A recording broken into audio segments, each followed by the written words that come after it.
Shit, okay. I just gotta make sure it doesn't sound... Because I realized last time my voice is way too fucking loud compared to the actual audio of the game. So... Just gonna open up my live real quick.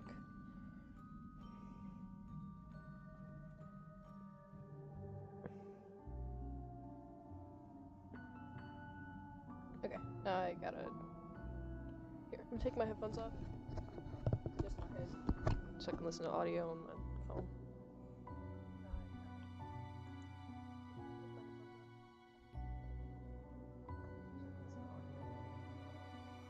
Alright, bet. So it doesn't sound bad. Bet. Alright, bet. So it doesn't sound bad.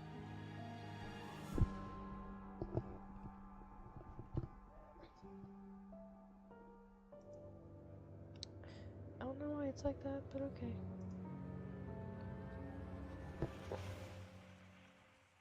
Dope! So, another thing I wanted to save my reaction to, and play is, this game called Tint Bunny, which I played the prologue, like, ages ago. I don't remember if I did it on here or not. I don't think I did.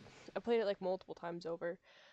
Back when the prologue first came out, and then I just kind of didn't play games, especially on Steam, for a while. And now that I started doing it again, I realized, shit, the actual, like, game came out. And I was like, shit, so I just hopped right on top of that, bought it. So, yeah, I'm gonna move my mic away from my face, for one. And two, turn this shit down, because, oh my god, that looks like it's gonna, like, kill somebody's ears. Chill! Okay. Ah! Okay, we're fine. So, yeah, I guess just, I'm gonna jump into a new game, because it's been a minute. Ooh, spooky.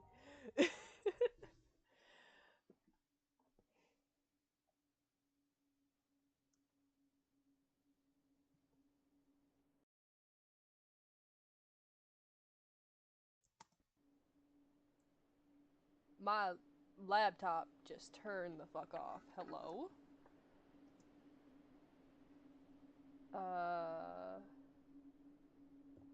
Okay then, shit. What the fuck? Okay then. That was lovely. Anyways. I gotta turn my fucking brightness down. Chill. Okay. Nope. Not it.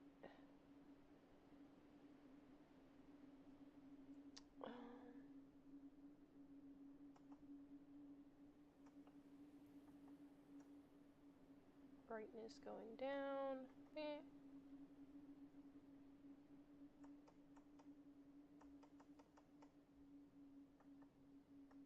Okay, chill. The window clawed at my window all night long. It wandered the fields and howled like a hungry beast. An endless song, weed from all sorts of voices, shrill, gentle, sneery, twined in the air. They were shouting and laughing, and arguing about something. Someone was running through the snow while casting long shadows that would occasionally creep close to my bed. Our house had a mind of its own, the creaky old mind of a building that had seen a lot in its days, and was seemingly trying to share its wisdom with the inhabitants. The lonesome house faced the forest. The dark green thicket gazed back with its hollow eyes, rustling, whizzing, swaying back and forth. One could come out and stand at the edge of the forest to reassure themselves there was nobody behind the crooked trees. Fuzzy silhouettes swaying in the wind couldn't possibly do any harm. It was just a playful light and shadow. Just a play. I knew it was just my imagination. I was already 12 after all. Still. There's the fox. The fox. The owl will arrive. Episode 1.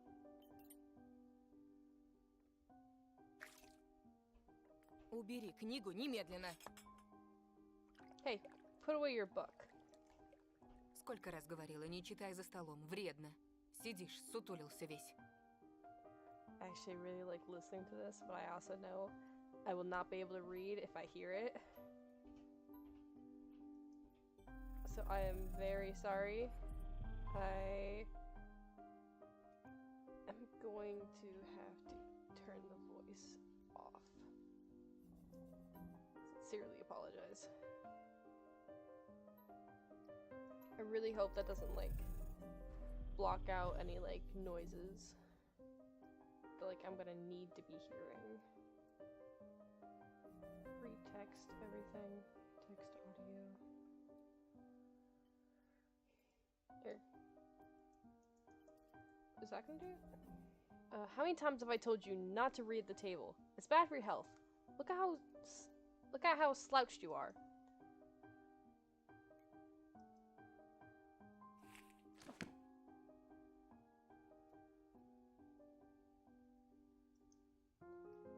I didn't protest and put the book about Conan the Barbarian aside.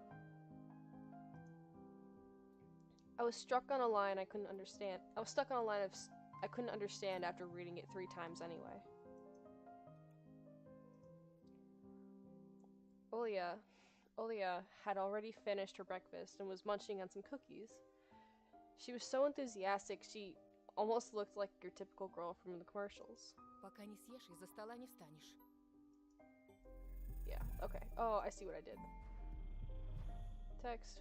Bam. Voice. Bam. I love listening to the voices. But I cannot read, sadly. I would love to understand the language. I want to learn the language so bad. And I'm going to, eventually.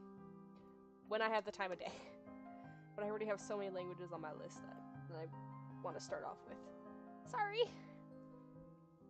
You're not going anywhere until you finish all of it.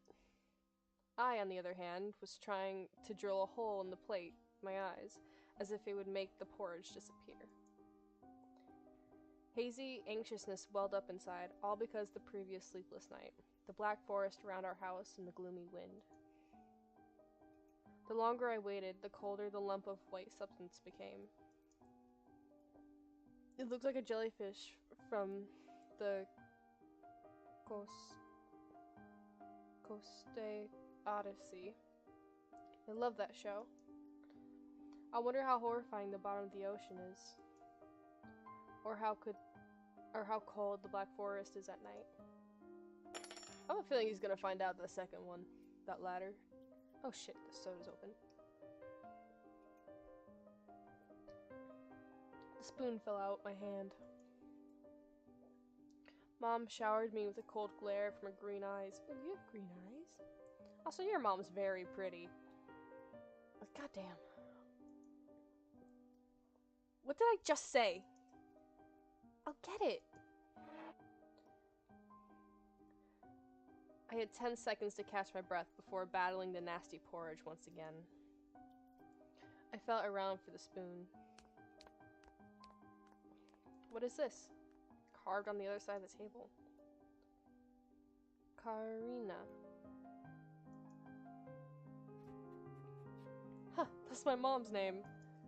I guess she carved it with something pointy when she was little. She sure was a rascal, damaging furniture like that. She would scold me for a week if I did something similar, though. I would put my name right under it. Should I remind her about it? No, she's been in bad mood lately. I imagined her being my age, still under this table. I wonder, was my mom afraid of the dark back then? Oh my god, I just realized I grabbed chips. I'm just not even eating them. Okay, then. Or the sound coming from the attic. Or the thick forest.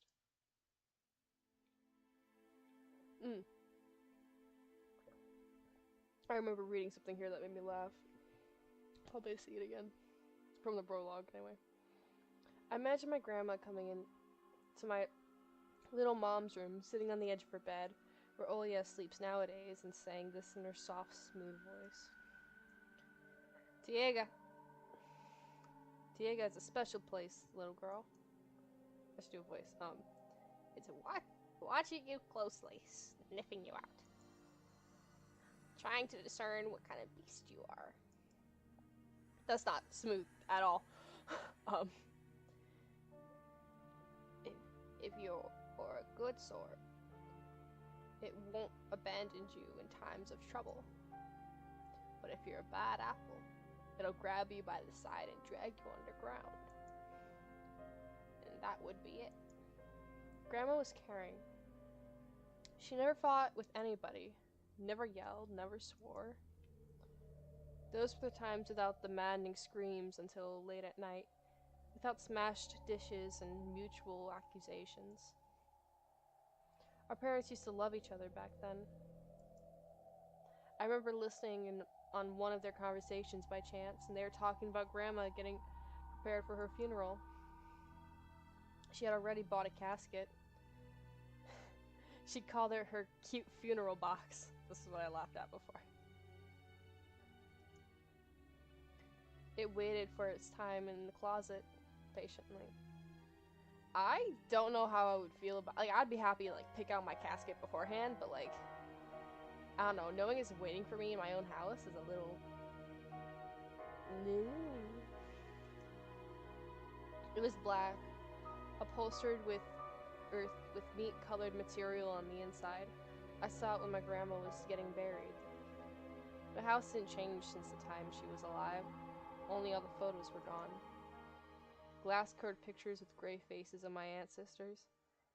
They were all dead, but watchful in their eyes. I crawled out from under the table. Olia was done with her cookies, and was looking at my share like a sly woodland critter. I turned my gaze towards the frosted window.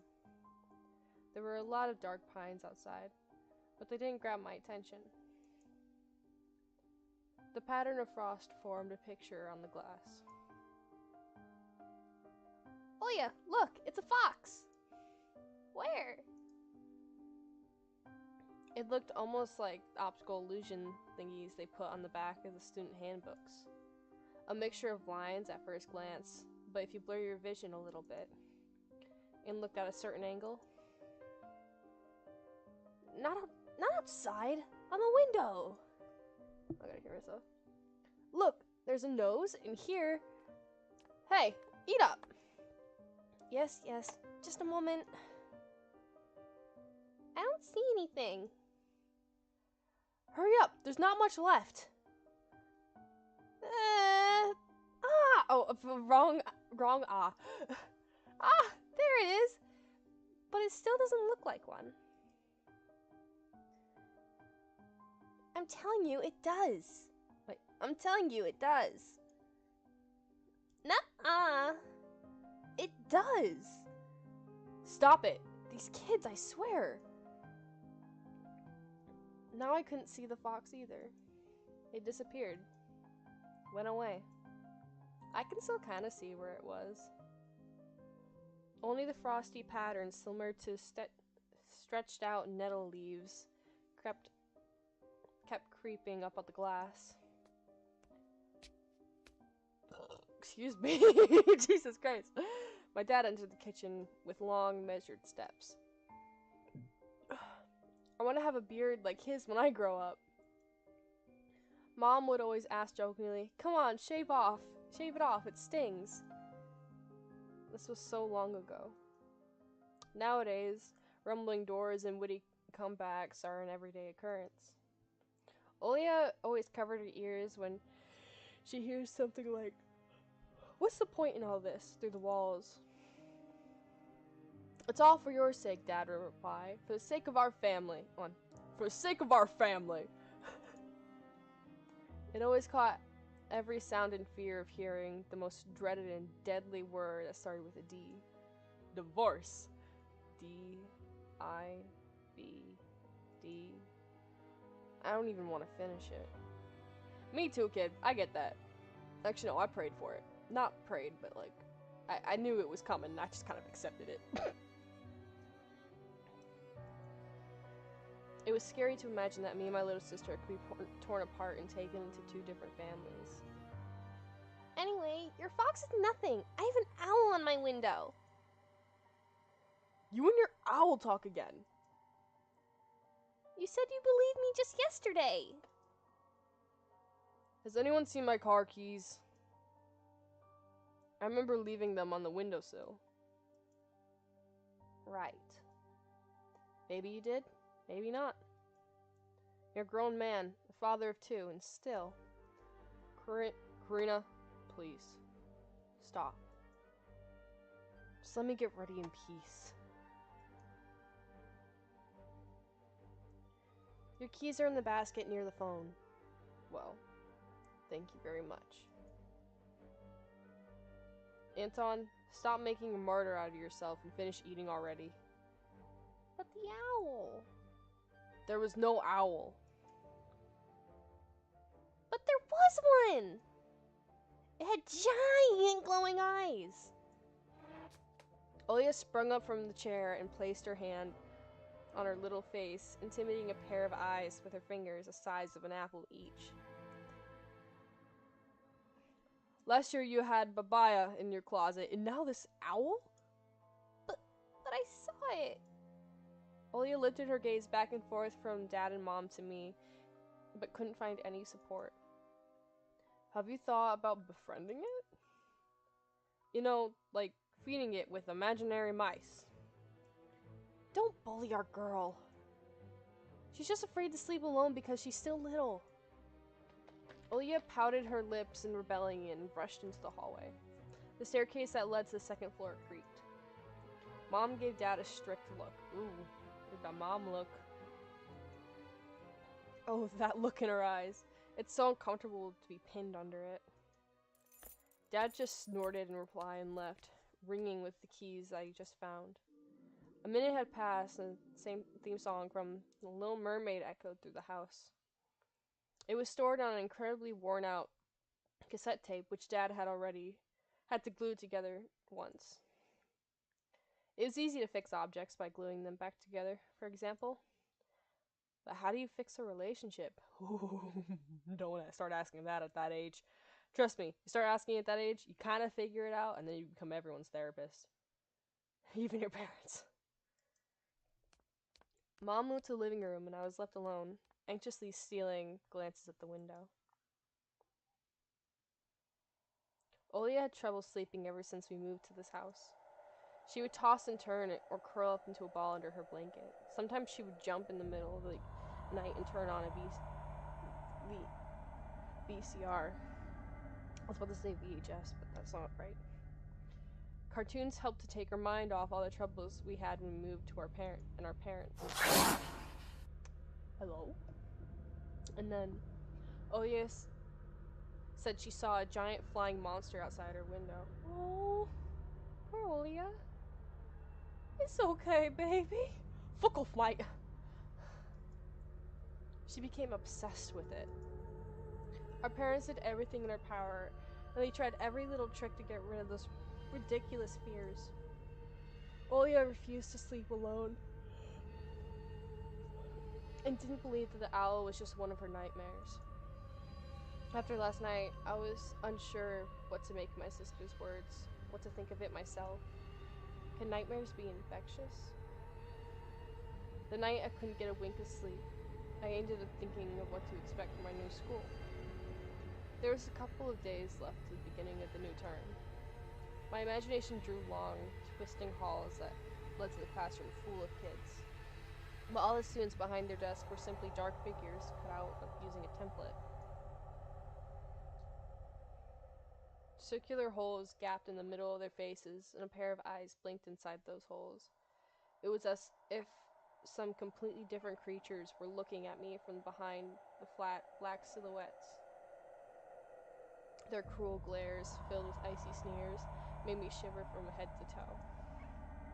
Will I survive here? Won't they gang up on me and beat me down? Stomp on me with their bloodied shoes? The damn school can burn for all I care. I just wished for anything to happen to it. Didn't really matter what. I didn't want to go there that badly. Oh my god, I was trying to finish that before I yawned. Actually, I'm gonna look around this dude's room because I never actually looked before. We got the dinosaur, cat. Oh, this looks so familiar, but I can't recall from what. Lamp, more stuff. Oh, paintbrush. Oh, is he a painter? I'm gonna have to turn my room light off. But I know it's gonna scare the shit. You know what? Let's scare the shit out of myself. I'm gonna turn my room light off. Just give me 1 second.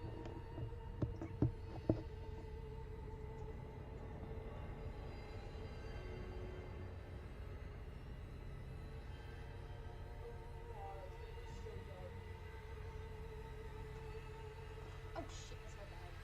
Rip. Ew. Not the cider can. I really should pick that up. Oh dear god. Okay, I have one little light. Oh damn. It'll also make it easier to see my screen, so I mean, cheers.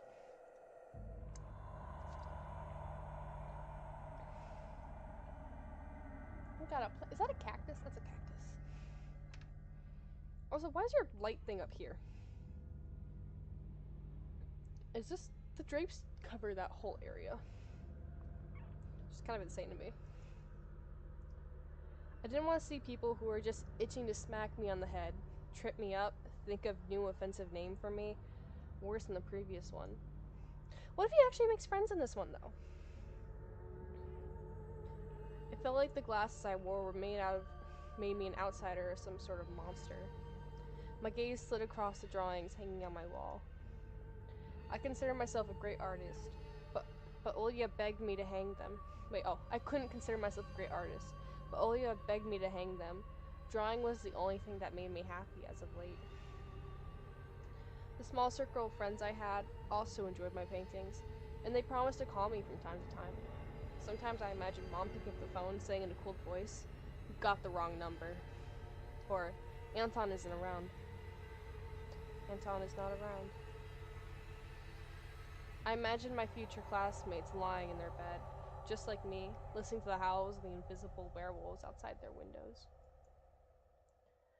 Maybe my new classmates will like me after all. But who would ever like a boy with thick glasses? Bruh! What is this thinking? Then again, this isn't a different time frame. They're like, there's nothing wrong with glasses. Statistically speaking, people find people who wear glasses more attractive because it makes your face look more symmetrical. Surprise! I mean, my dad used to wear glasses when he was little, and now he's married to the most beautiful woman on the planet, my mom. Oh. The house creaked, pressed by the wind. The condo he used to live in, a 9-floor concrete building, buzzed with a neighbor's drill, mumbled with a TV set from behind the wall, cried like a baby from a big family next door. The current house, though I can't really call it new, was completely different. It was silent and easygoing, but during the day, its shadows lay dormant in all corners, on the closet, cobwebs, and under the stairs. But they all woke up during the night.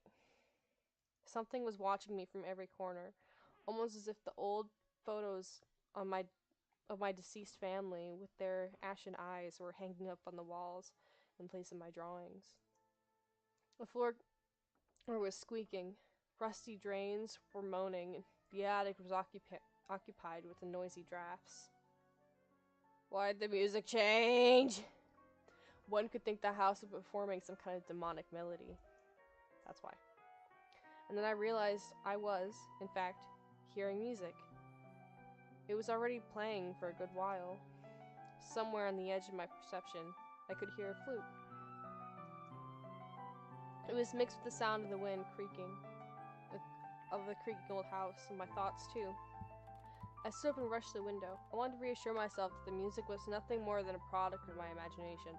I would have stayed in bed, actually. It's not like someone is playing it there, amidst the cold, snowy night, right? Oh god. I already know how this is gonna end. Oh wait, I can see the rooms much better. Oh, okay. Someone was dancing in the field. Okay, hold on. I want to see what I got here. We have some kind of bird. So, I think it's a goat playing the instrument. A bear. A wolf, and I think a fox. I'm trying to think back to Baltic folklore too, in case there's anything similar. Someone was dancing in the field. Black silhouettes I could barely make out, with the dark forest as their backdrop.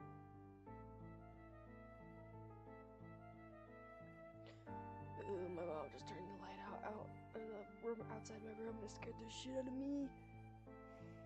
They jumped around, basked in moonlight, jumped into piles of snow, rolled around, and crawled on all fours.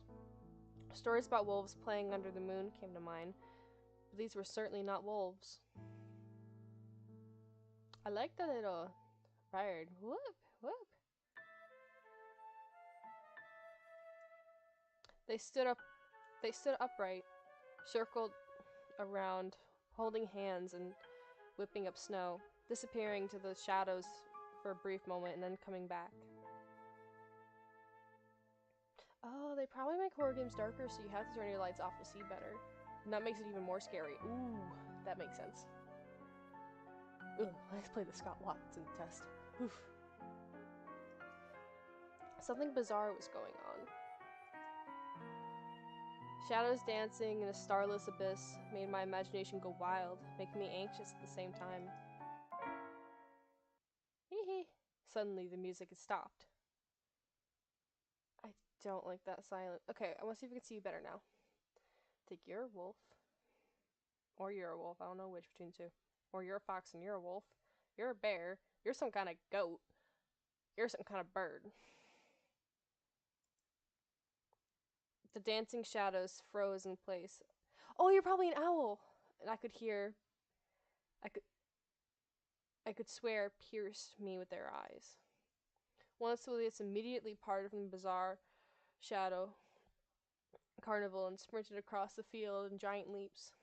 Yeah, the wolf. Okay. It glided on squeaky snow without leaving prints until it was devoured by pitch black shadow of my house, which became even darker and thicker. My heart was jumping around like a bird inside a cage. I shut the curtain swiftly and in a swift motion stepped back towards the bed. Oh, I like how they did the it was dark and then lighter thing. They saw me. A freezing torrent of fear washed over me. I stood in the middle of a perfectly dark room and listened to the unwanted guests move and scrape around, looking for an entrance. The sound moved to the right, then circled around the house. Now my guess she'd be at the front door. I jumped into bed and covered myself with blankets as if it could protect me. Shackles of fear locked my muscles. I remember the funeral, my grandma lying there, hands across on her chest, her facial features sharp like that of a tin doll.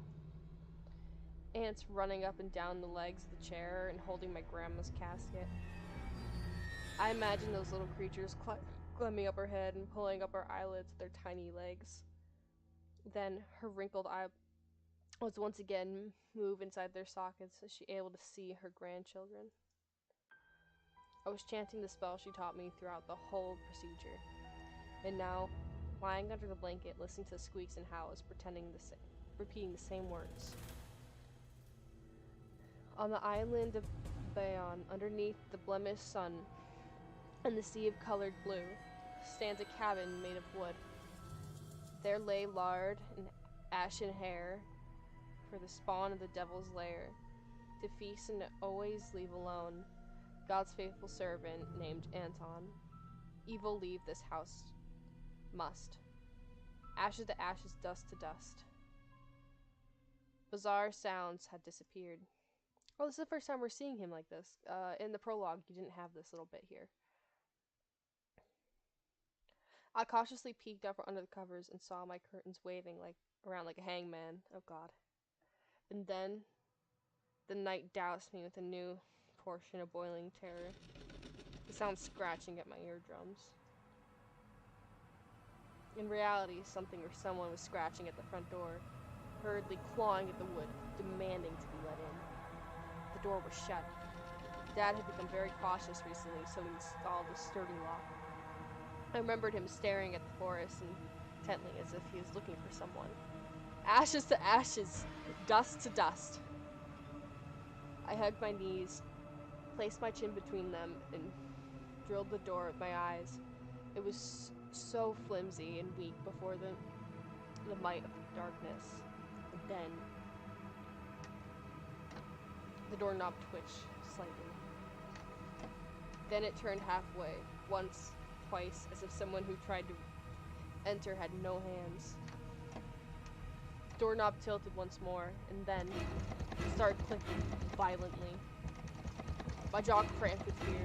My wet fingers clutched the blanket. The door creaked and opened. The wind taunted me, moaning inside tin drains. Now you'll see. The door was wide open.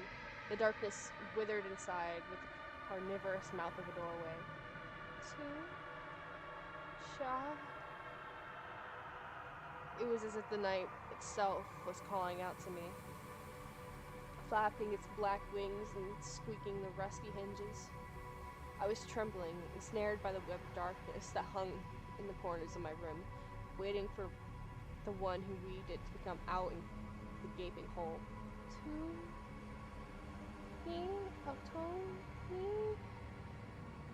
My abdomen tightened. My chest rose up, ready to exhale a desperate scream. But before I was able to do anything, the darkness asked me, Tosha, you asleep?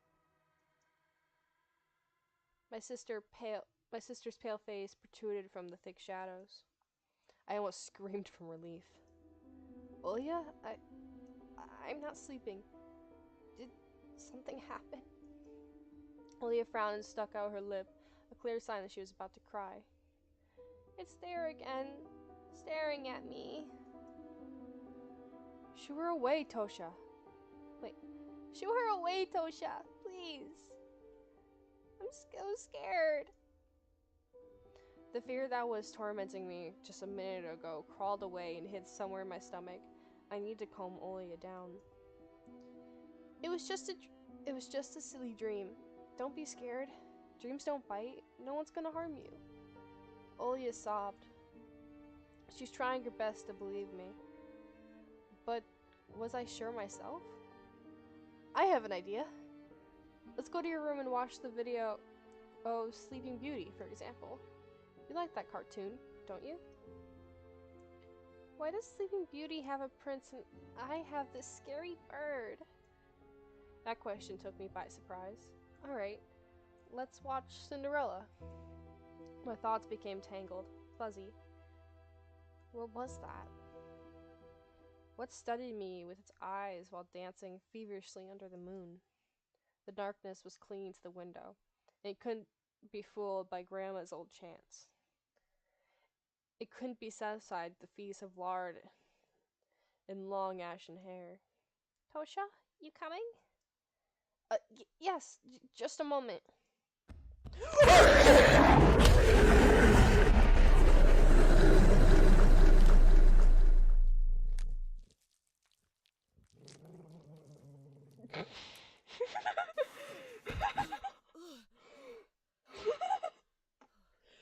Oh my god. Oh my god. Oh, fuck. Wow. Sorry, my cat's staring at me because I scared the fuck out of them. Oh my god.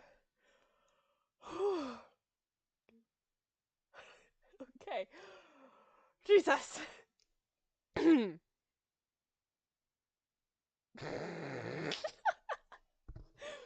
Okay. That's why I didn't want to laugh at Olya and her owl this morning. Ouch. Who could be visiting us here, in the middle of nowhere? I don't know anyone around here.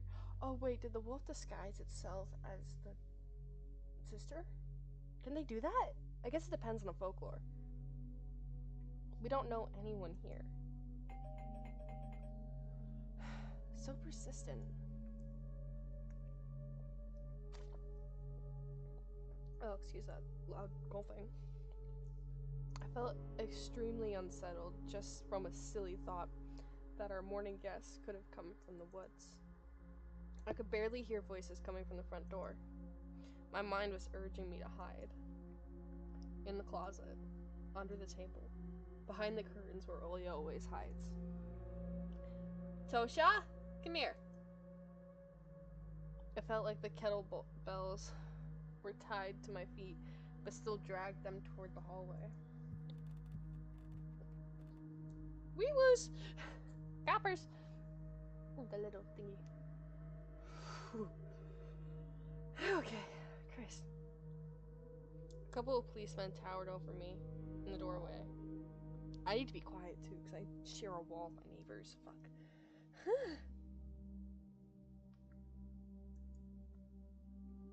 They smelled like frost and worry.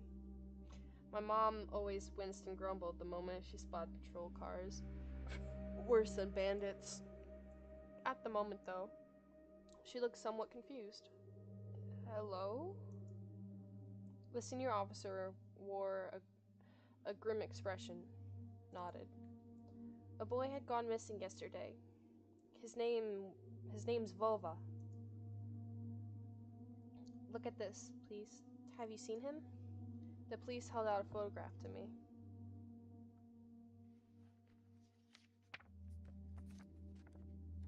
There was a ginger boy around the age of elementary school, pictured with the wall carpet as a backdrop and his striped cat in his hands, and wore a wide smile. Because that was coherent words. No, I haven't. Are you sure? Look closely. Where would I see him? I don't know anyone around here. I barely leave the house. Well, maybe you've seen him from the window? That's right, your window looks straight into the forest, don't they? The window. No, I haven't seen anything. I see.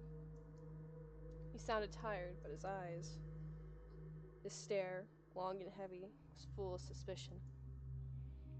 I squirmed unwittingly under the weight of the guilt, which his giant shadow cast over me.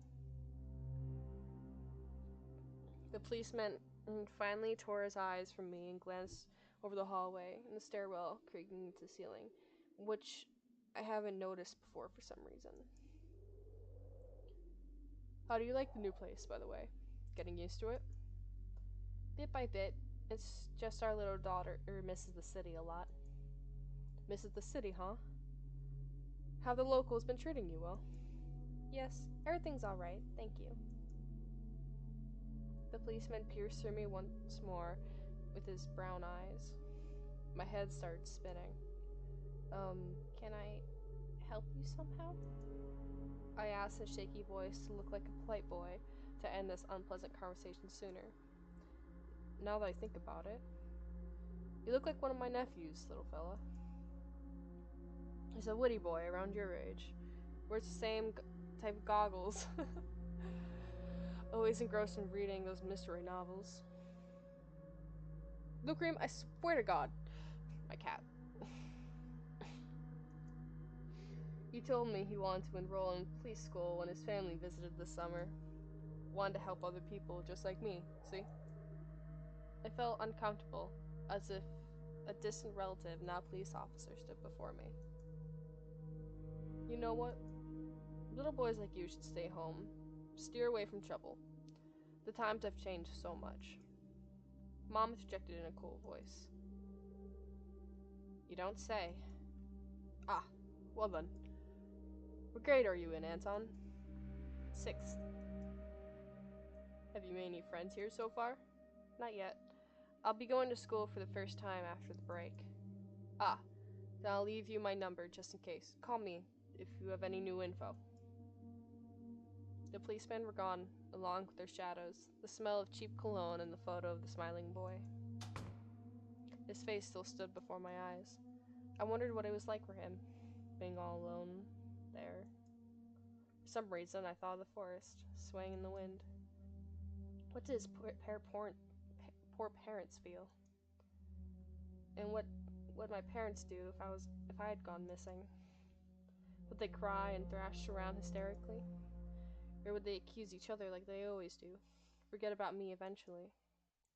Mom, this Vova, did he go missing in our forest? Seems like it. Poor kid. I looked at the window, at the road. The police UAV drove off towards the village. The officer's nephew came to mind when I was splitting off old paint from the windowsill. I remembered all the teenage mystery novels from the Black Kitty series I've read this summer. Oh? Oh! Oh, thank you! Jesus Christ. I remember I looked this stuff up before and I was like, huh? Okay. I just now saw the little thing in the corner. I'll play a song for a nocturnal spirit used by parents to threaten their ill-behaved children. Yeah, I remember that.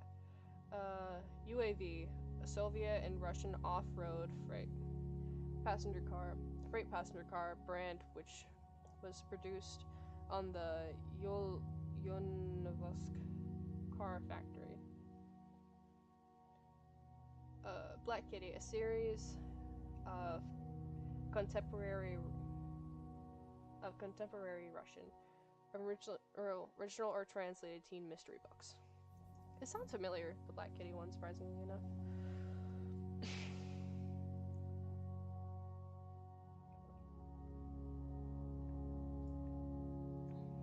I can see this is why this is my friend's favorite soda. I saw a soda my friend really likes. I got 2 of them. I decided to try one because I don't know, I've never had it before and I wanted to know like what their favorite soda tastes like. It's really interesting. It's like a super sweet Sprite. It's not Sprite. Your average boys and girls investigated all sorts of mysteries there. They looked for clues, spied on suspicious people. And after a set of an amazing adventure, bam, solved any complicated case.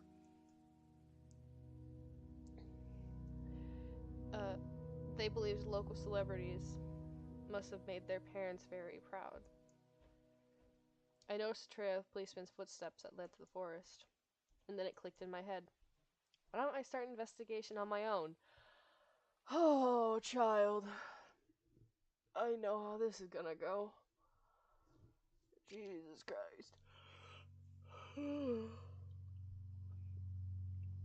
gonna get myself killed. Auto. Menu. Can I save? Okay. I'm gonna save right now. Empty slot.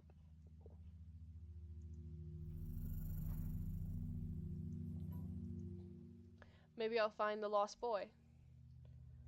And I'll get a reward. Olia will be so happy. Not only Olia, Mom and Dad too.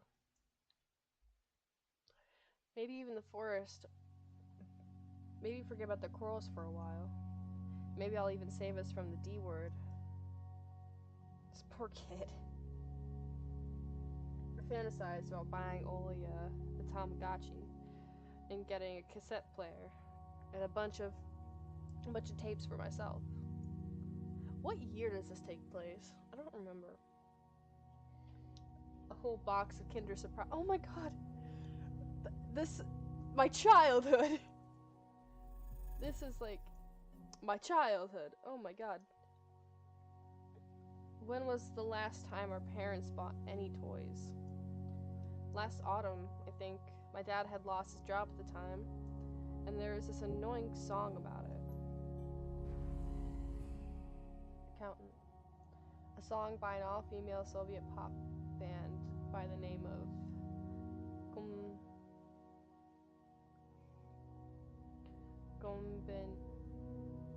Combination, so Combinatia. It became widely popular in the early 90s. Okay. annoying song about it. I had little to no idea of what was an accountant's job like. They count money, I think. What does an accountant, like, I know in quotes, an accountant, but like not an actual accountant.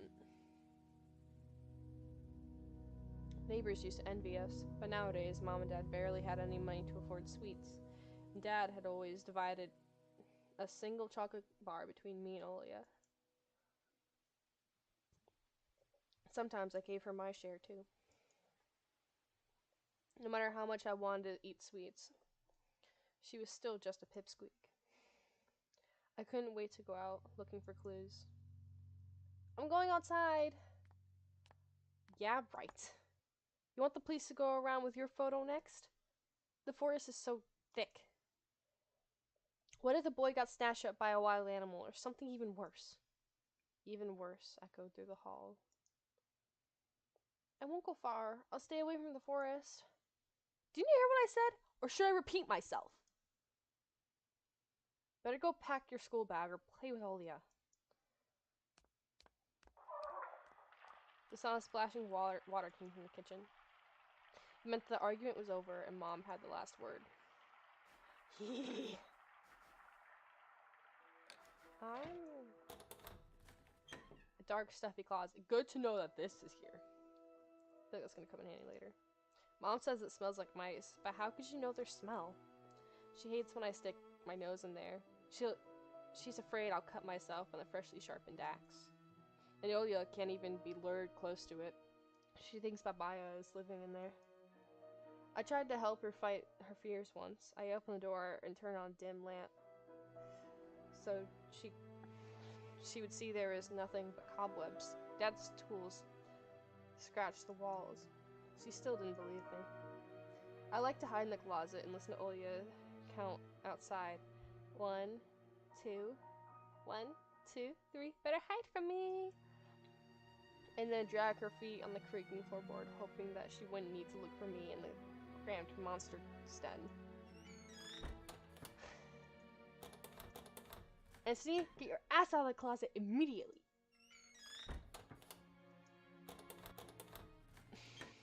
Okay, I just wanted to see if there's any difference.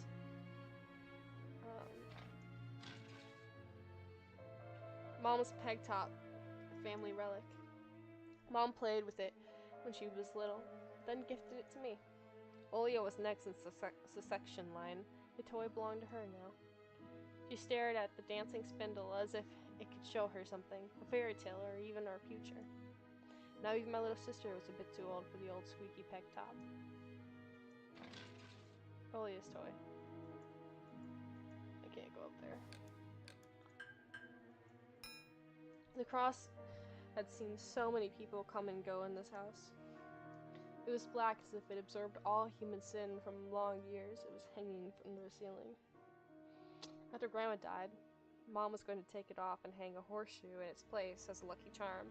But she cut herself on the cross corner and almost fell from the stepladder. Dad called it a sign from above and ordered the cross to be left alone in its rightful place. That's fair. What are you? My parents prohibited me from making long-distance calls, but from time to time I really wanted to hear my old friends. Sometimes I would just pick up the phone and listen to the low hum of the zoomer and the distant crackling, imagining the window howling in the ice-leaded cords.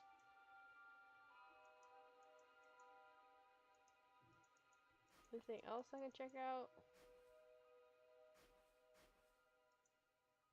Anton, I'll whoop you if you make a single step outside the door. Okay, it's the kitchen then. That noise.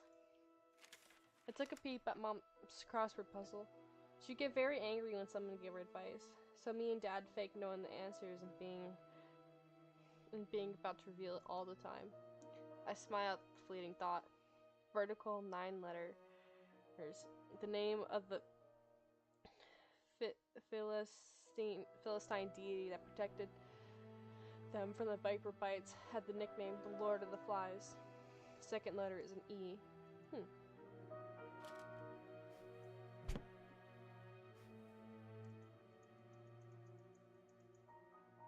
Medicine? Eggs? That looks like it's gonna fall over. Ice cream! Grandma kept ice cream for me and Olia there, but now I can only see meat and bits of soup clumped together. Pelmeni. I grew to hate them already. Pelmeni's so good though. Yeah. There's a little Russian market.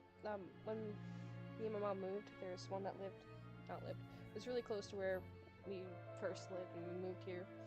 And my mom would take me there and we'd get pelmeni and other things that we'd find that my mom grew up with. Because my mom's not from the US. She's not Russian, but yeah. Only so much info I'm gonna say online. But pelmeni's really good. It's mildly a comfort thing. Yeah.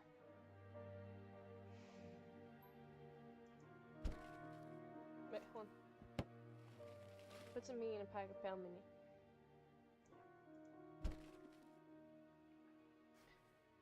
Soup. So, yeah.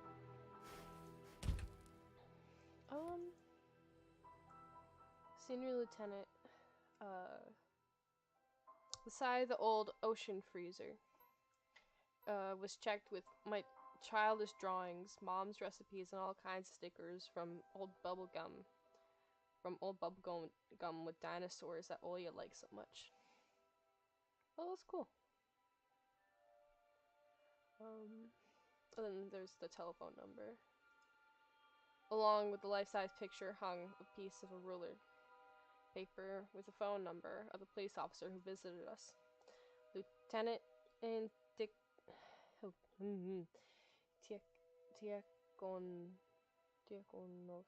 Tiakonov. I'm probably saying that so wrong. Tiakonov. First Lieutenant Tiakonov. I read inside my mind, looking for the officer's spiraling handwriting. A scrap of paper was held by 2 pieces of broken magnet from some old Soviet toy. And those pieces just barely covered up the numbers as if to taunt me. I think they were still, let's see, if it was early 90s. Yeah, they're still under Soviet rule. I leaned toward it and to unveil the mystery and take the piece to a safer place where it would wait for us. Wait for its time when I'd finally find Vova and be the first to call the police with the happy news. Anton? Mom, reproachful eyes stared at me. What do you need it for? Hands off, you'll lose it. Angering my mom was the last thing I wanted to do, so I lowered my hand.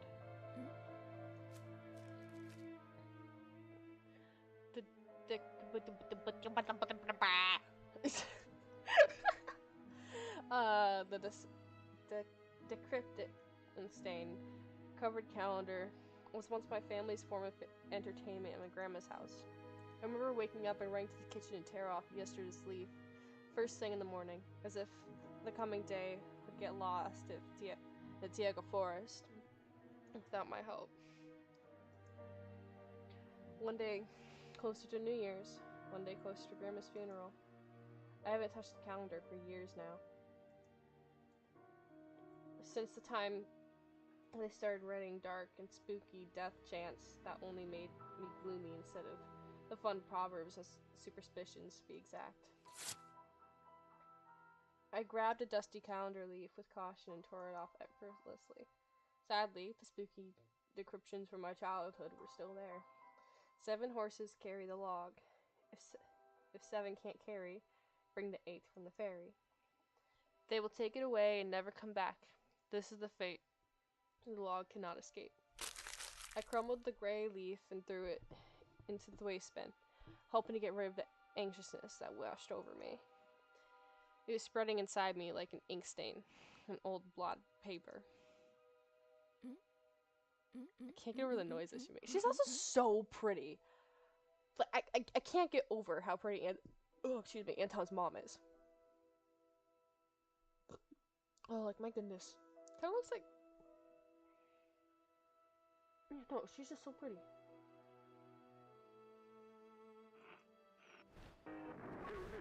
Murchkan. России объявила экстренное предупреждение из-за неблагоприятных погодных условий. Murchkan of Russia has declared the state of emergency due to adverse weather conditions. По прогнозу синоптиков, к региону приближается циклон, из-за которого ожидается сильный снег, метель, снежные заносы на дорогах. According to the weather forecast, a cyclone is moving towards the region. Expect heavy snowfall, blizzards, and snowdrifts on the road. Будьте осторожны и берегите себя. Keep your eyes open and take care of yourself.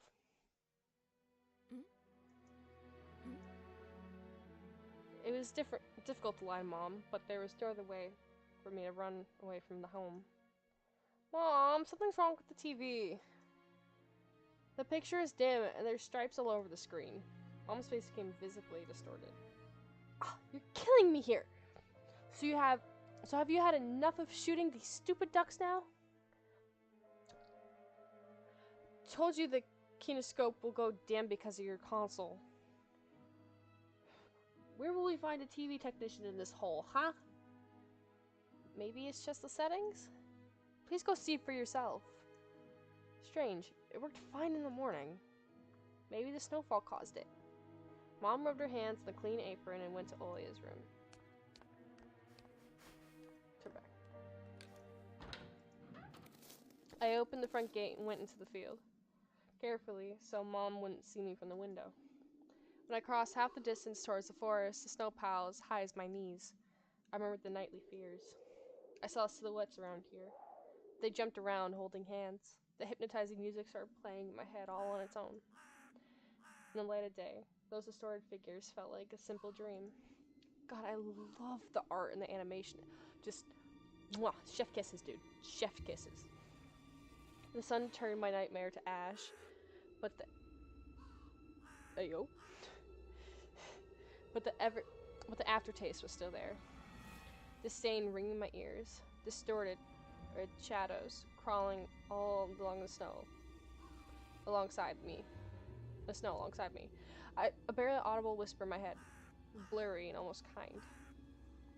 Everything was silent. So silent, I felt the world was totally empty. No ground, no sky, no parents, no Olia. The time reached its limit on one-way trip that ended up at the forest pine stockade.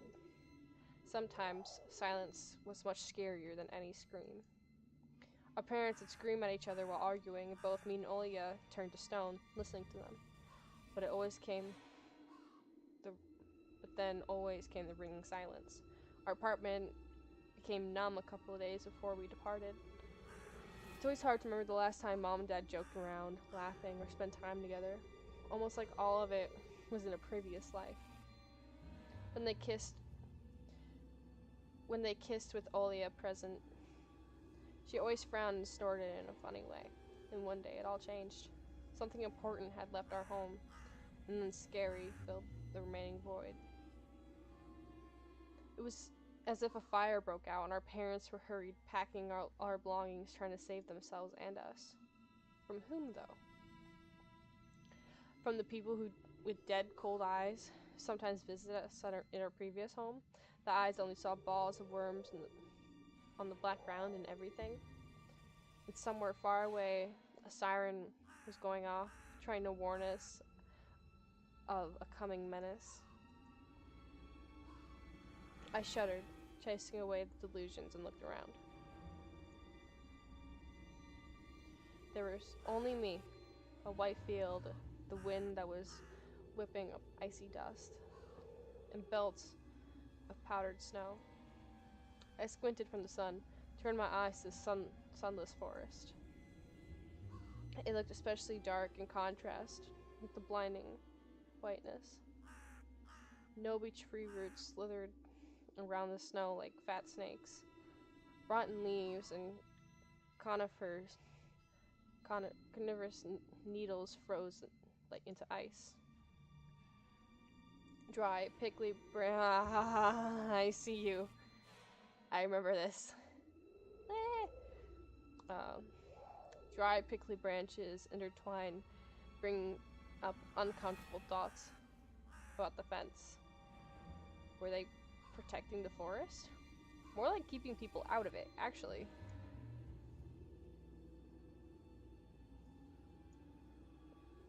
Jesus Christ, though. Or were they keeping something from the breakout? Oh, I think it would be the latter.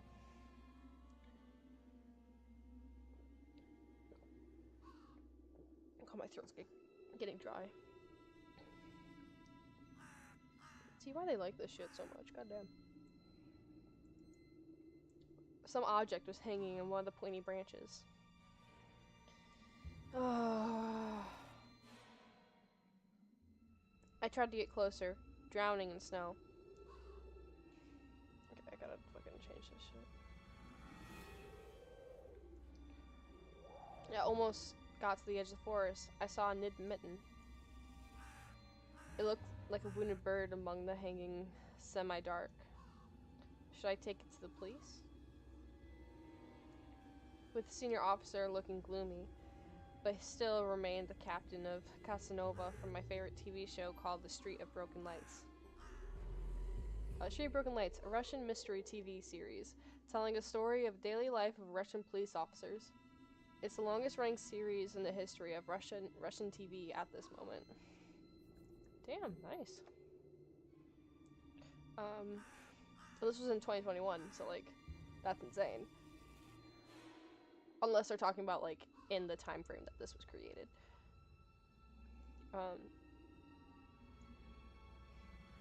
He was always so anxious. He was also always anxious, with a tired look in his eyes, but still brave and strong. Will this mitten help find the lost boy? Vova! I heard a distant shout. Looked like it came from the river. Vova! I heard a snarl in the background, and I don't like it. As if the trees were calling out to someone. Vova! Oh god. Or sounded closer to me. Someone was standing there, behind the trees. Okay, I kind of know what's gonna happen, because this was in the prologue. So, I'm just gonna move my mic away from my face. Hiding. Vova! Oh. I knew someone was looking for the lost boy, but still. Something was unsettling about this figure. Its stillness. How it was bent unnaturally toward the ground. Its blackness. There was no one there, just branches and roots. It's all just my imagination. A nearby bird flapped its wings loudly. Oh shit! Ah. A shadow split from the tree and disappeared from my sight. Was not expecting that. Whew! I looked away for just a moment, but when I turned my gaze to the same place, it was gone. Yeah, you should be afraid. So it was my imagination after all. Silence reigned for a painfully long time. Oh god.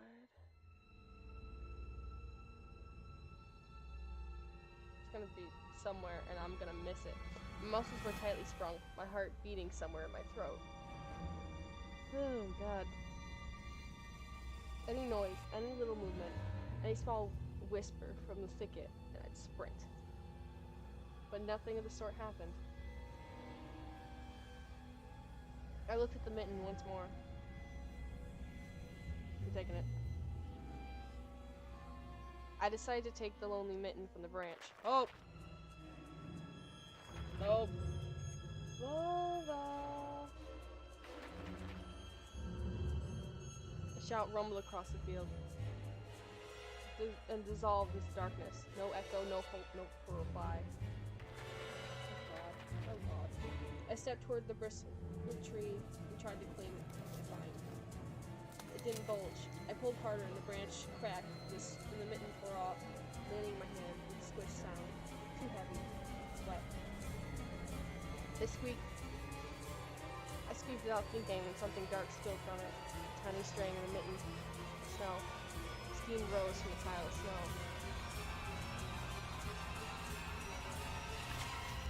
I froze in place, studying my palms in disgust. Red, the sound of cracking branches invaded the silence. I didn't have time to think before running away. Someone was chasing me through the darkness, breaking pine branches and closing the distance with giant leaps. Snow was slowing me down. Crazy thoughts flew through my mind. I'll get caught. They'll get me. I'll get dragged into the thicket. Oh, excuse me. And be gone forever. It was one more voice, probably the only reason that gave me strength to spur on forward. You can do it. Don't stop. I heard an animal roar behind me. It was loud, my ears went numb. I felt like the sound come from a pack of hungry beasts rather than a single one. Their nostrils sucked in the freezing air. They sensed my fear. Two giant wings flapped over my head. Enormous shadow flew over the clear. A hoot, a wheeze. The roars were coming from all directions now. From the dried up raspberry bush, the twisted pines, and under the windfall. Hurry, run, don't look back. It felt like I was inside a nightmare. The snowy clearing became vicious like quicksand. I was stuck in place. I pulled my leg from the mushy trap just to be caught in a new one, even deeper than before. I continued to drown, sinking deeper and deeper with every desperate push. The snow was ever this sticky. I screamed in horror after realizing it wasn't snow. Someone or something in the snow pile clutched my pants. I grabbed my strength and rushed forward. Pressure my leg was gone. My boots slipped out of the hole, and my soles were hard on the surface again. I reached a clear path. With one jump from there, ran to my house. Its gloomy facade didn't look threatening now. The house was my land of defense from the shadows. They flapped their wings like creatures were under the snow. I tripped over the doorstep and smashed the door. In all my hurry, I still managed to notice the claw marks, as if a dog was scratching the wood with his paws, demanding to be let in so it could escape the cold. I had noticed these marks when I was leaving. The heartbeat in my ears was so much louder than my surroundings. I couldn't hear whether someone was following me or not. What if they were already in the front of the yard and my mom locked the door? Drowning in fear, I pulled the doorknob and it obediently gave away. I rolled into the hallway and shut the door behind me. Porch planks creaked as my pursuers ascended the stairs. My fingertips slipped off the lock and couldn't click it into place. I gritted my teeth and pulled harder on the iron knob, whipping it between the boards. I stared blankly at the door. Someone was standing on the other side of it pitifully. The flimsy barrier was probably less than useful than blankets. Wheezing breath breached into the house. Oh, no, sorry, didn't mean to do that. And continued to crash at me in waves. I smelled of pine and sweat. Mom peeked out of the kitchen and chastised me with the same frigid voice she always used when talking to Dad. What exactly didn't you understand when I told you to never slam the door? I didn't mean to. I snuck a glance at the door. Stop clicking the left button, Jesus Christ. I snuck a glance at the door. The smell was gone, and the breath was too. If there was someone in the first place, of course. There were 5 here, mere 5 meters away from Mom. My fear was slowly weakening, melting like snow in spring. And with it, the last bit of strength in my body, too. My legs gave way. I propped myself against the wall so I wouldn't fall over. Mom's expression changed immediately. The cold mask of strictness and detachment was gone. Mom looked like the same before all those quarrels. She finally saw my condition, my wet pants plastered in the snow. Where have you been? What did I tell you, huh? I told you to stay home. Am I nothing to you? I got afraid she would cry. I reached out to her like I was very little and wanted her to cuddle me. My mom regained her composure fast and put on her usual face. Her eyes shining like steel, her voice rang out. Your dad can't find his cigarettes. Be honest, did you snatch them? Were you smoking in secret? There was someone chasing me. I thought... I stuttered as soon as I started to explain myself. Tears welled up in my eyes. Mom leaned toward me and sniffed my clothes like a beast searching for a smell of tobacco. She squinted her eyes in suspicion and looked into the front yard. Her expression changed in an instant, and she covered her mouth with her hand. Look over there, at the fence!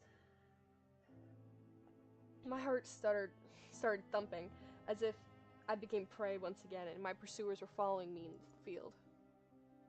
I could swear that I had heard scratching at the door, just like in my nightmare. Mom beckoned me with her finger, and I gathered all my remaining bravery to look into the kitchen window, facing my fear.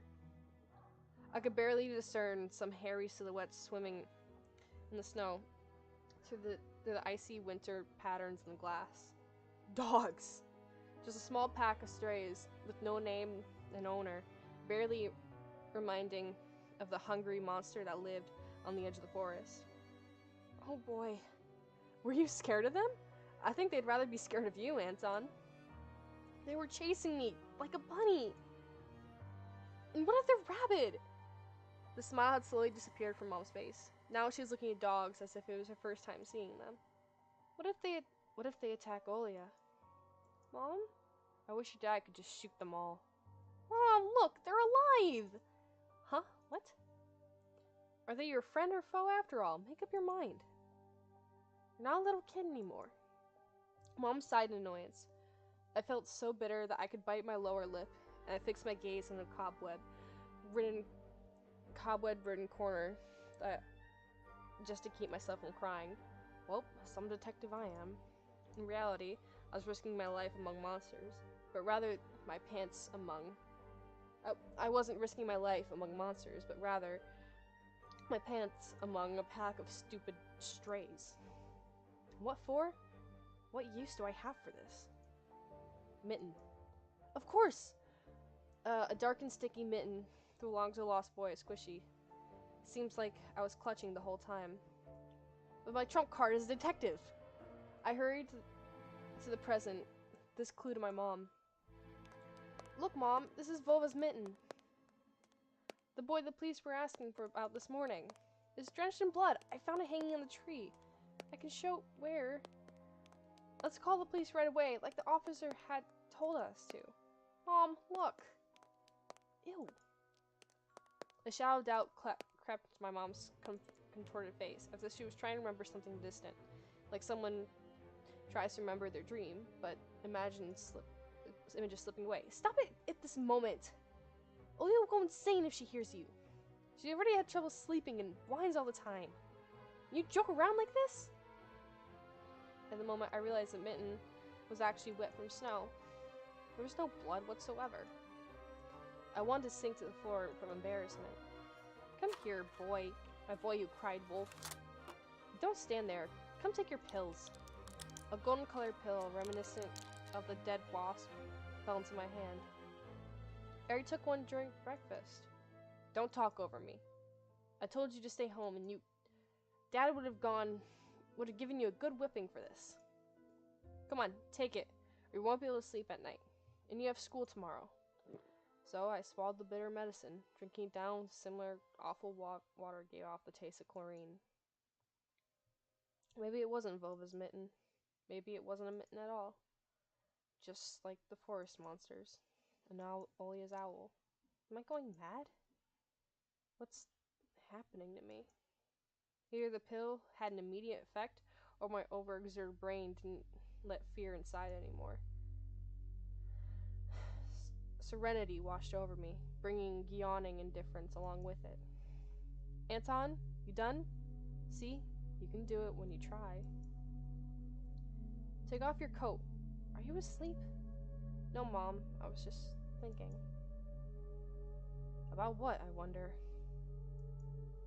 It's just something silly.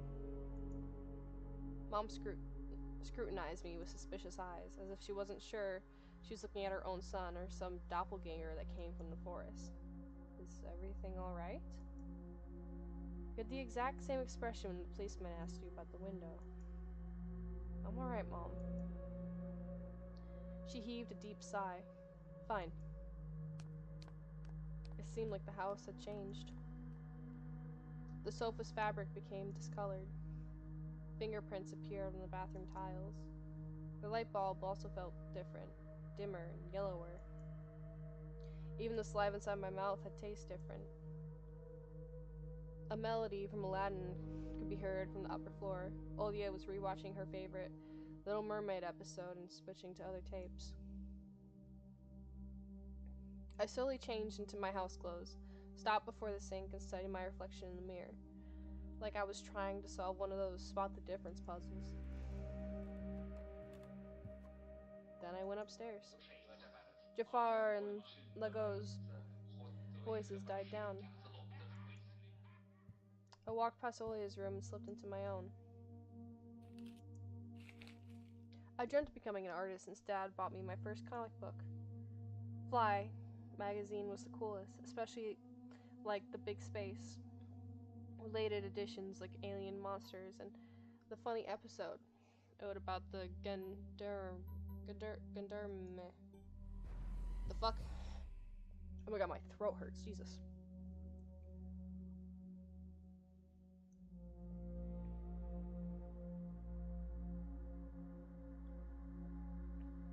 Ugh. I should be drinking water. I don't trust this water that's been sitting on my desk. Jesus, am I going fucking crazy?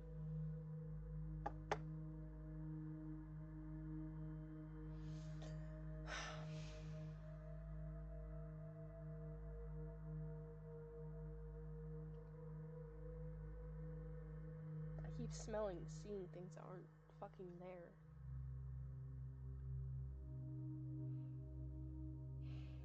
Hearing things.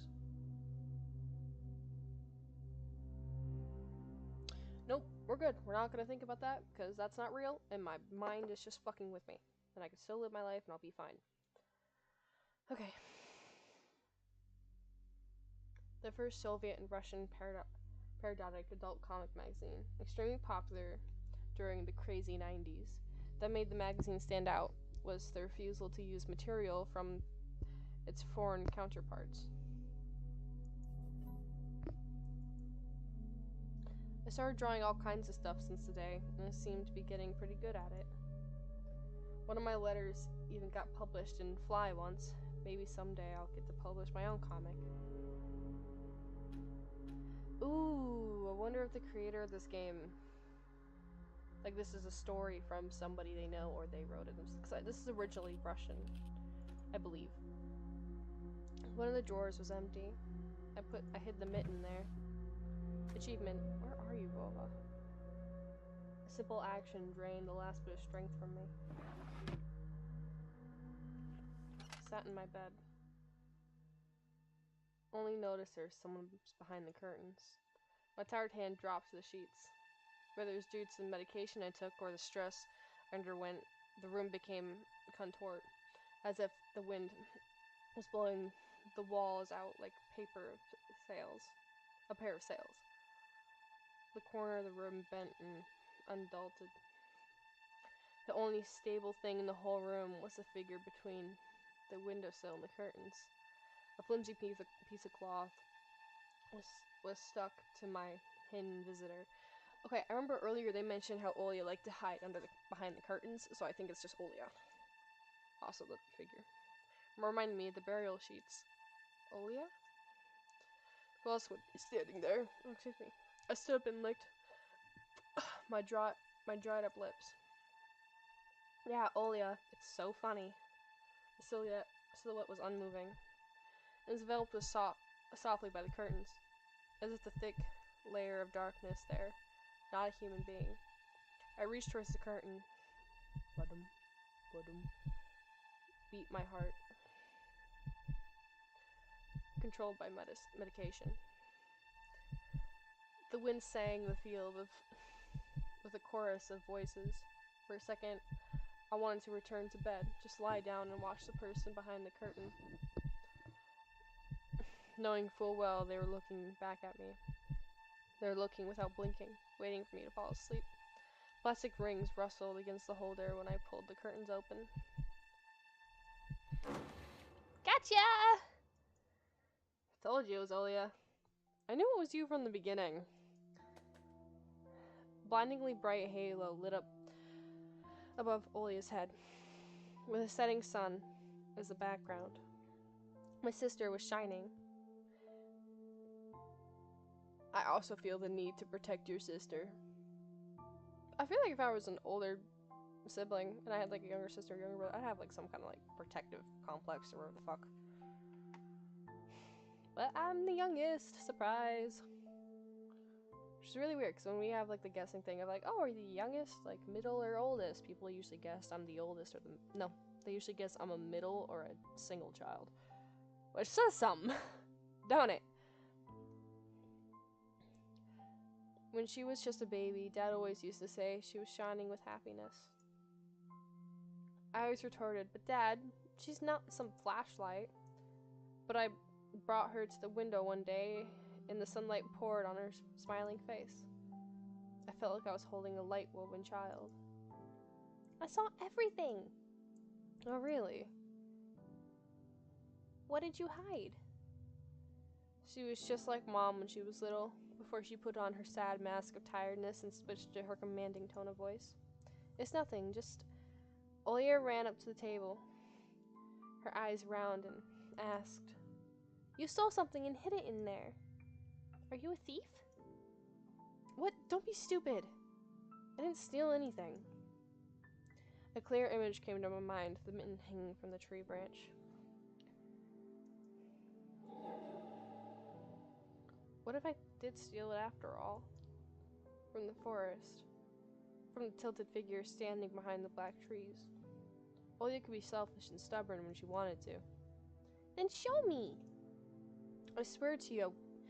Swear that you won't tell anyone, and then I'll show you.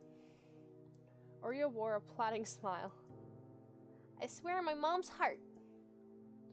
An oath she heard in one of those movies of the pioneers we watched.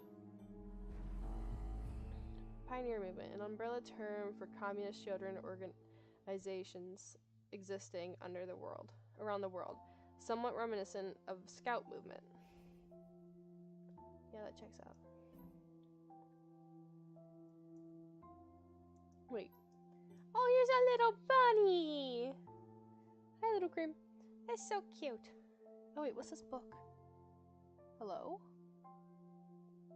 It's like a bunny. Don't say things like that.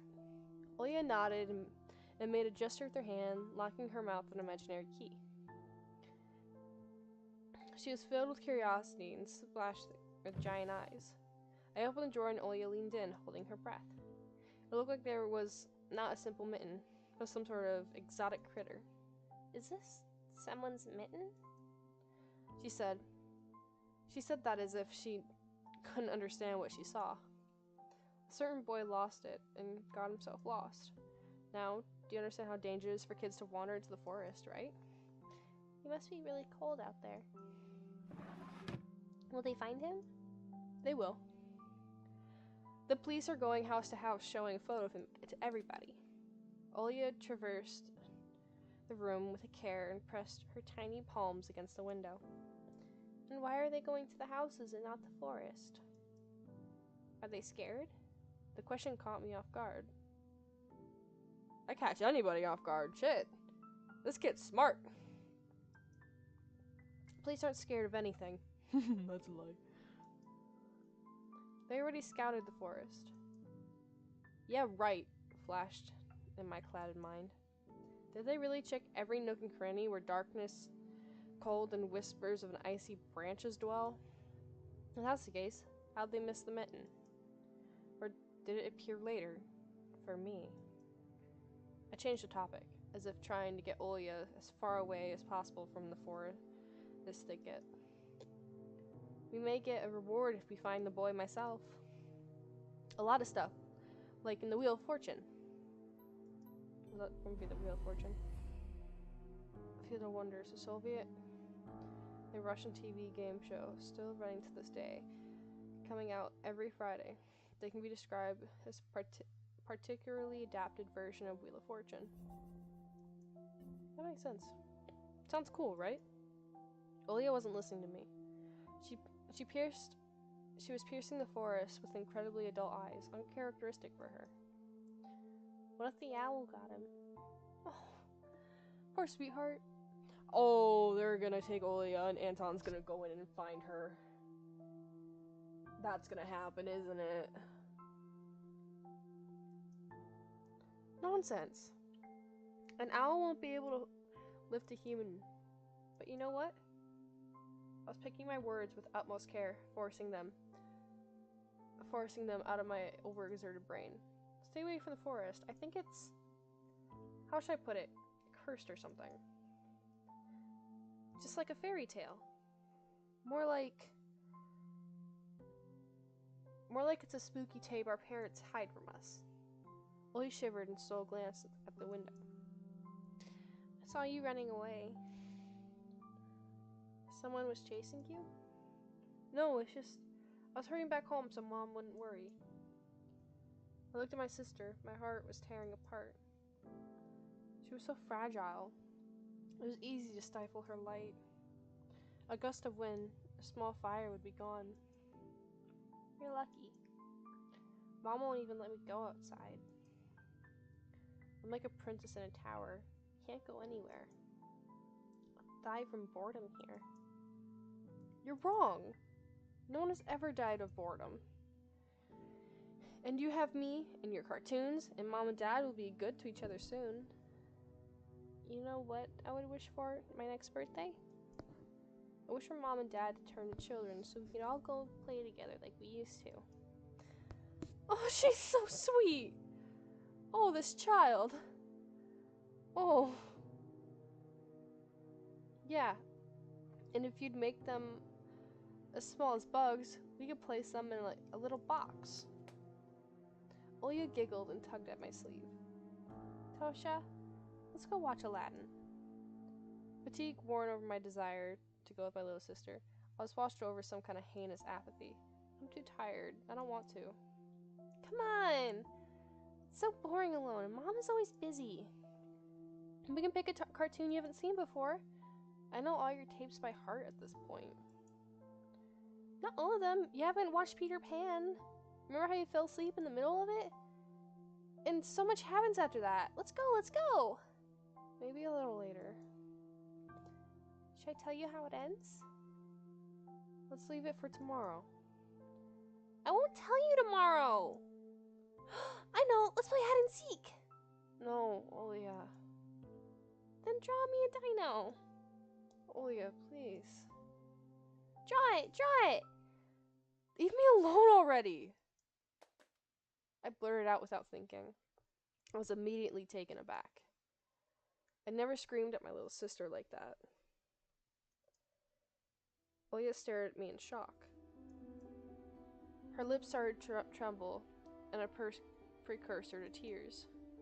My chest was seething with disgust and embarrassment. What's happening to me? I hurried to prevent Olia from crying. Alright, you win. Let's go watch a cartoon for a bit. I don't wanna. I came up to her and put my hand on her soft head. Let's go. Let's go watch Peter Pan. Boo, you fall asleep again. I smiled and lifted her chin. Her eyes were wet and felt bottomless. I promise I won't.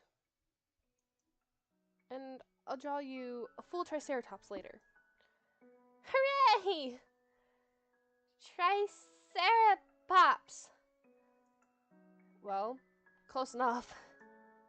Olia rubbed her eyes with the sleeve of her pajamas, and a shining smile returned to her face. I'll go ask Mom for condensed milk and bread while you rewind the tape. The bread is fresh, just how you like it. Alright, just be careful not to spill the milk, or you'll be yelled at again. Wanna bet I won't spill it? The tape is somewhere in the nightstand. Look for it. Olya disappeared into the doorway. I dragged my feet into the neighboring room. Also, sweetened condensed milk and bread, especially toast, is so good. I actually have some. Oh, I have some condensed milk in my fridge, but we don't have bread.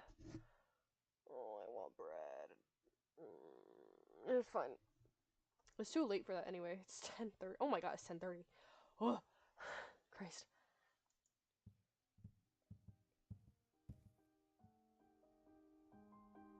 I want to look around the room. Hey yo. Olya's countless toys. An old teddy bear is the main attraction here. Olya doesn't sleep without it. She digs her little nose into its furs when she sleeps. It's a piggy bank. Olya is saving money for a real puppy because Dad said that taking care of him will be a lot of money. Oh, it's so cute. Excuse me, Christ.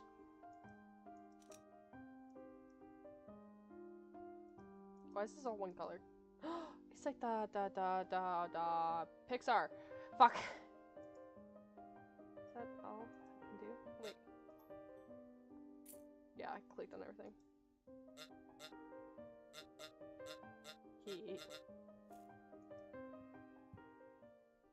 The old photon TV was gathering dust in the corner. All that was left was the clicking button in the front panel. The tube warmed up and a familiar white noise started dancing across the screen. I almost reached out to turn on the VCR and the noise calmed down and blurred rhythmically for a moment. It was a black Tioga forest, just like the one outside my window. Picture split in half the screen. Something creepy resembling human speech was coming out of the speaker. Just a few minutes later, the scenery was again overshadowed by noise. Did it scratch some rogue channel? Local TV station only really shows Soviet cartoons, and even that was pretty rare. Only just recently, I used to watch Robotech before school.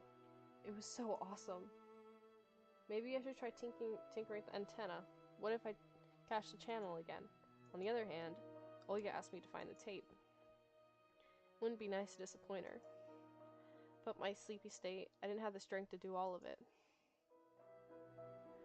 Oh. My thing is,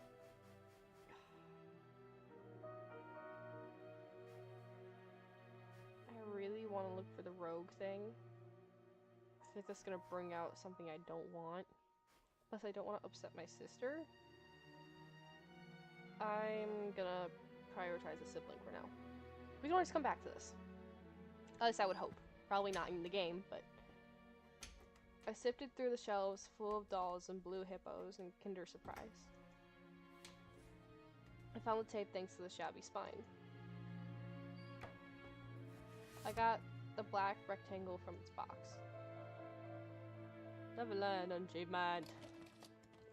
The tape inside was rustled while rewinding to the beginning. The rustle was lulling me to sleep. Drowsiness attacked me while I was squatting before the TV. Images whirled in my head, me and Olya flying above the forest, tumbling in soft clouds. We're definitely gonna go to bed after this. My little sister is laughing, but her smile becomes more and more focused in each passing second. I notice clouds beneath us, barring bristled pine tops. Swampy darkness splurged among the trees, wings no longer able to hold us and Olya. You haven't started without me, have you? My sister brought up a tray. Oh, I love her. A tray of unevenly cut bread and a whole can of condensed milk. I rub my eyes. No, come sit. Mom and Dad are arguing again. They're going through rough times. Rough times are lame. So real for that. On the screen, Wendy was hiding Peter Pan's shadow in the dresser. Olya was entertained by the cartoonish dog, Nana. Maybe Mom and Dad... Hello? What? Hold on. What was that second... Hey, yo? Oh, it's a crocodile. I was like, what the fuck? Maybe Mom and Dad will buy us a dog too. Yeah, right. I'll have my own dog in Neverland, and a cat, and a parrot. Olia smeared a slice of bread with a thick layer of condensed milk and handed it to me. Have you lost all your baby teeth? Obviously. Olia frowned deep in thought. Peter Pan has baby teeth. What if they won't let you go to his land with adult teeth? We'll think of something. We'll ask Dad to alter your age in the passport. And why would Dad forge documents? Olia took a bite of a sandwich and started talking with her mouth full. Hey, whoa! Before. Oh, what have their parents gotten into? You grow ears as big as Dumbo's. Olia got worried and touched her ears. I smiled to myself. Olia's sister was silent now. She just devoured bread, watching the adventures of Peter Pan, Tinkerbell, and James Hook. As if she got stuck in a fairy tale Neverland. To be honest, I also imagine myself there. In a land where no one ever ages. Where no one argues over little things. Where no one listens to fights and the sounds of broken plates at night. I felt like I was dreaming with my eyes still open. But then my sister's scream pulled me to reality. Tosha, shut the curtains fast! Why? No one's watching you. It's dark, and when it's dark, the owl comes. I'm scared. I don't like that. I got out of bed, fighting my drowsiness to close the curtains. I did my best not to look outside toward the treetops, towards the Tega forest, which seemingly drew closer and closer. Of course, it was just a visual effect from the shadows of the branches scraping the snow. Tosha, Mom thinks I made the owl up. And Dad, too, thinks I'm a liar since I'm small. But the owl exists. Honestly, it does. You believe me. You do believe me, right? It comes every night, and... I swiftly grabbed Olia's hand and looked into her eyes. I was trying to transfer at least some of my courage and determination. But did I really have those qualities? Yes, I believe you, alright? Just don't nag our parents about it anymore. They're already dealing with a lot, so they'll get mad at you. Come and tell me if anything happens. And don't look out the window. But it wants me to look. It doesn't matter. Act like it doesn't exist and never existed. Like it's made up. Just like Mom and Dad say. You'll get tired of waiting and fly away.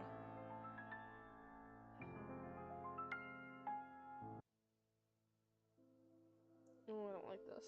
At all. We followed Peter Pan's adventures as if nothing happened. As if the forest didn't kidnap kids, and if our parents weren't tearing each other bit by bit. Captain Hook was running away from the crocodile, and Peter Pan was heading to London on a gilded sailboat. But some miracles, and by some miracle, I lasted longer than my little sister. Lily's eyelids had dropped. She started snoring slightly, resting her chin on one side of the bed. I stood up and left Olia's room. I was looking out the window, studying the field. My mom peeked into my room. Enough playing around. It's your first day of school tomorrow. Go to bed. You should sleep properly. You don't want to be teased for being sleepy, right? Adults think everything is so simple. As if sound sleep would ensure my classmates would like me.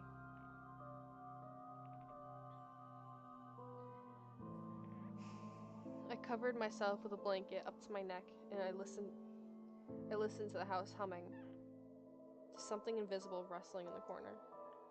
My inner voice had a question for me. Do I want to hear the mystery flute again? Yes or no? Maybe it's just part of my growing up I couldn't fully understand my own desires. The forest wailed behind the barrier of my walls. Some ethereal entity wandered the fields. Branches shook as if calling for me. The wind howled on in the night. My thoughts were like annoying flies that entered my head before becoming weak and tangled. I didn't notice how I fell into slumber. It has come after all. The day I fear most, the first day of my new school term. Episode 2. Time to play with you. Oh, Okay, I'm questioning if I end this here. I might save and come back to this. Actually, hold on. I'm gonna end this here, just as a short break. I'm gonna take a minute, chill out, and then I'll come back to this. See ya in a little bit. Bye. I'm just gonna click that back. Back. Okay. Go here. And end stream. See ya.